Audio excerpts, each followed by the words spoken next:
Yahoo! Hello, hello, hello mga masters and mga ka-G! Kamusta pong lahat dyan? At syempre, welcome po sa ating All About G, the Green Iguana Daily Vlogs. So ngayon po ay, nung araw po ngayon po ay Biyernes. Biyernes na po, di ba? So it's Friday morning. At kahapon po ay dahil na-set ko po ang aking All About G na premiere earlier, set ko na po siya ng uh, ilang araw bago po nag-change time ang Amerika, ay hindi ko po namalayan na ano na pala, na nag-change time, so hindi siya na-edit. Kaya po nag-play po siya ng 1 hour ahead dahil po ay nag-plus 1 hour po ang Amerika. Kaya pasensya na po at 5 o'clock po ng umaga nag-play ang All About G the Green Iguana Daily Vlogs kahapon. At hindi ko na po inulit kasi marami naman ang nag-attend. At maraming salamat po sa Team One Love, Bro RMG Bernard at Ubayan ng Kiat. Dahil po nagpa-replay. Nagpasugod po sila. Nagpasugod po sila kahapon. At meron tayong ibang Team Kuroda na gising. At syempre, meron din tayong Team Gapangan ni Bro Harry na nandoon. So, napasugod din po tayo. At syempre, nag-replay din po yung ating mga kasamahan sa Team Kuroda at sa Team Kalinga. Ayan mga masters. Hindi po natin nalagay yung kanyang pangalang G. At okay lang po yan dahil po ay mag-uusap-usap lang naman tayo. So, as of recording time po ay gabi po. Ano po ngayon? Alas 7 ng gabi. Dito po sa amin sa El Paso, Texas. Alas 7 ng gabi ng Thursday. Ng Wednesday pa lang pala. Wednesday. So, ito yung recording time natin, Wednesday. At ito po ay mapiplay na Friday na ng umaga. Dahil ang oras na ito sa inyo, alas 7 ng gabi sa akin dito ng Wednesday, ay alas 9 ng umaga po sa inyo ng Thursday. So, pero nag-recording po tayo in advance kasi kailangan nating i-play kinabukasan. So, para hindi na tayo mag-rattle ulit, hindi na tayo mag-edit pa, ay tayo nagpasyang mag-pre-record. Pero syempre, papalabasin na natin na ito po ay para sa Friday morning. So again, good morning po, Philippines. And kung saan napalap ka rin ng ating Asian countries, kung saan ka man na lugar ngayon, kung umaga, good morning. Kung tanghali, syempre, good noon. Ang hapon, good afternoon. At good evening. At syempre, bago po kayo matulog, I hope na makakapanood mo na kayo. Ating All About G, the Green Iguana Daily Vlogs. At ito po ang ating G, ay super, super pogi. At kakalabas lang po ng G natin sa kanyang swimming pool. And good news, si G po natin ay nagpoops. So habang po ay kausap ko, ito po yung anyang swimming pool sa baba. Tingnan niyo mga masters. Ayan. At nakikita niyo, meron po siya yung mga submarines po dyan. At lilinisan na natin yan mamaya. At yung kanyang swimming pool po ay may iba yung kulay, di ba? Ayan, so pwede nating palit-palitan. Pero ngayon po ay huwag muna nating i-on yan kasi may poops. Mamaya ay kukunin natin yan, nilinisan natin, itapon natin yung tubig at maglagay tayo ng bagong tubig na maligamgam para sa ating G na super, super kulit at super pogi. At maraming salamat ulit. At tayo po ay nandito na naman sa ating episode. At bilis ng araw, no? Maya po ay April na naman. Grabe talaga yung ating ikot ng ating mundo ngayon. So ilalagay na po natin yung kanyang G na pangalan para po siya ay komportable. Alam naman ni G natin na once na may G na pangalan ay bibidyohan siya. At mga masters, mga ka-G, ito, hawakan ko si G ngayon, ay super soft ang kanyang balat. Hindi na po siya laging nagsishedding. Alam ko na po yung technique. Kasi noon, di ba, nakikita niyo noon kung nanonood po kayo sa ating All About G, yung dito po ni G ay nagsishedding at palagi pong makati sa kanya.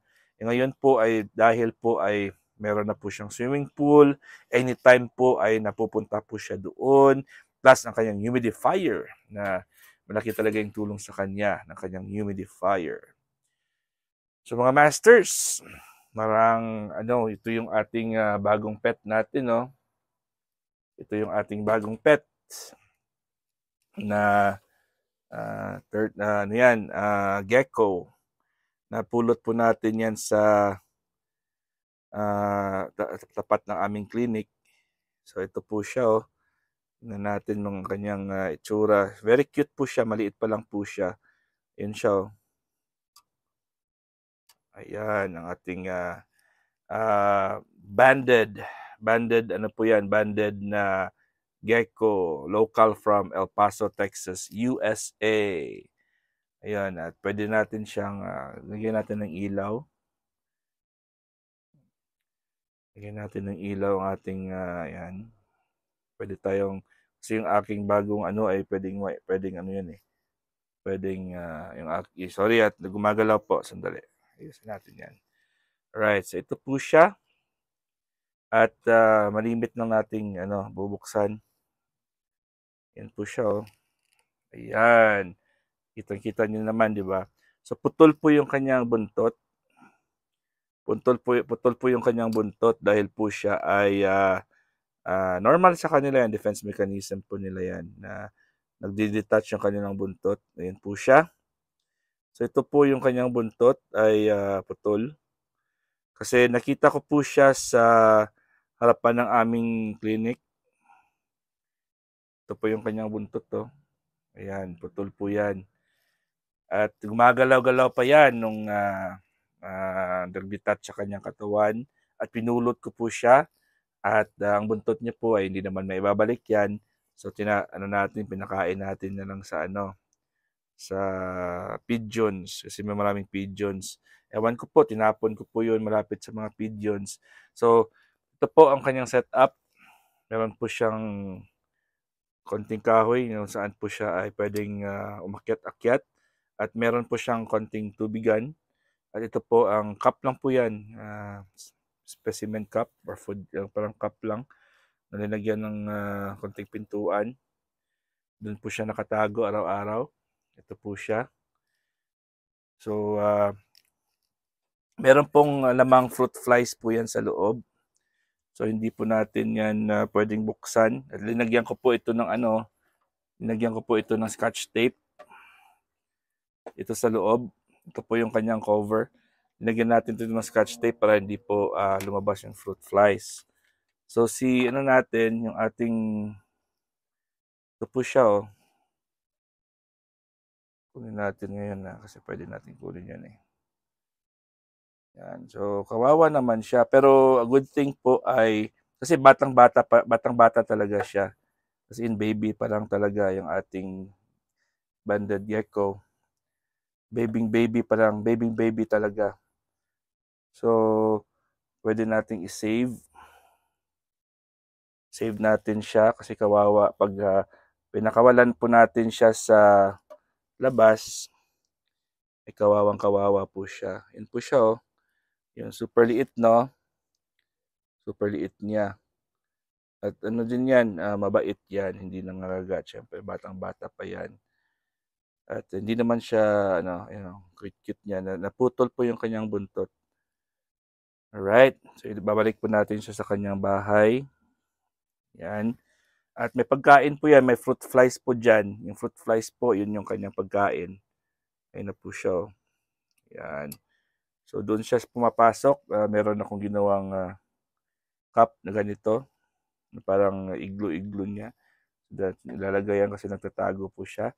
And yung blue nito, tubig po yan. May tubig yan po siya. Konting tubig lang po kasi dry po yung kanyang environment. Hindi po siya pwedeng basain araw-araw. Yan. So, lagyan natin ng konting tubig kung saan din po si G. At ang G natin po ay nanonood, oh. Ayan. Sabi ni G, I have a brother. May brother daw po si G. Nanonood si G, oh. At syempre, nandoon din yung ating nanonood siya. Nanonood ng ating G. Sabi niya, ano ba yan? Ba't may gumagalaw? May gumagalaw. And nandito naman siya, oh. Ikot-ikot po yung ating anak na isa. Yun po siya. Umikot po siya sa likod. Yan. So, ang G natin ay nagbabantay. Dito ko yan inalagay sa taas kung umaga. Kung gabi naman po ay dito sa baba para hindi po doon sa ilalim niya. Para hindi po siya mailawan. Kasi kailangan niya, gusto niya yung madilim. So as you can see po, hindi naman makikita. May mga gumagapang-gapang dyan na may mga gumagapang-gapang po ng mga ano yan, fruit flies. Yung fruit flies po, yun ang kanyang kinakain. Ayun, may mga fruit flies po. At may binibenta ding fruit flies, mga masters. At ang isang container po ay $13.50. Dami yan. Pero hindi ko naman kailangan ng bumili. Kasi pumupunta lang ako doon sa aking kaibigan at binibigyan lang po ako. For now, dito natin ilalagay yun sa taas. Yan. So, meron tayong additional na pet. At hindi naman yan siguro mamamatay pag uwi natin. Pagpunta natin ng Las Vegas, lalagyan ko lang yan ng tubig at konting tubig at lalagyan ko ng fruit fly. So hopefully po pagbalik ko ay nandyan. Pero dadalhin po natin si G, ang ating binang-binang green iguana. Dadalhin po natin si G sa Las Vegas kung pwede. First time natin dalhin si G. Kung hindi naman madadala, pwede natin siyang iwan. Actually, pwede siyang dalhin dahil po ay nakakotse naman po kami. Napamatay yung ating ilaw. Lobat siguro ito. Hindi ko lang, meron tayong linagay na, ito pala yung bagong setup ng aking tripod, monopod. Papakita ko lang po sa inyo yung aking bagong iPad monopod. So ito po, may stand. Nagay ko lang muna dito sa tray. Pwede naman siyang i-adjust, pero ito po siya, monopod lang po siya. Ayan, straight. Then pwede siyang ma-adjust. Pwede siyang mapataas. Ayan. Dalawang ano yan. Pwede din yung isa. Marami yan. Dalawang ano yan. Dalawang layer, dalawang levels po yan. And then meron tayong ditong nilalagay yung cellphone. So, pwede mong i-clip dyan yung cellphone, no? Dyan. At pwedeng i-lock dito. At syempre, meron tayong little small na ilaw. Yan. So, yun yung ano. Kasi meron tayong iba't ibang mga stands. Yung iba po ay, mas gusto ko kasi inahawakan ko lang po yan. Ganun para mag-vlog. Madadala ko siya anywhere. Yan. So, yun mga masters. Dito lang po yan sa gilid ng ating G. Yung G natin, super bait po yan. Yung pakit-kit lang, oh. Woo! Grabe talaga ang G natin. Kala niya kasi hindi ko siya bibidyohan ngayon kasi magpapahinga na siya. Ngayon po ay wala early po ako umuwi dahil po ay early po natapos. Tumawag din po yung misis ko kaya nag-usap po kami sa phone. Nag-excuse muna ako, sabi ko mag-video muna ako kasi wala akong premiere para bukas. Walang video muna ako. At saka habang po ay nasa work ang misis ko na school nurse po ng St. Paul University Basic Education School kung saan po ay nag-aaral din yung aking Big Ear Vlogs. Habang po ay nasa school, habang po ay nasa classroom po si Big Ear, ay si misis ko naman ay busy sa kanyang clinic kasi siya pong school nurse.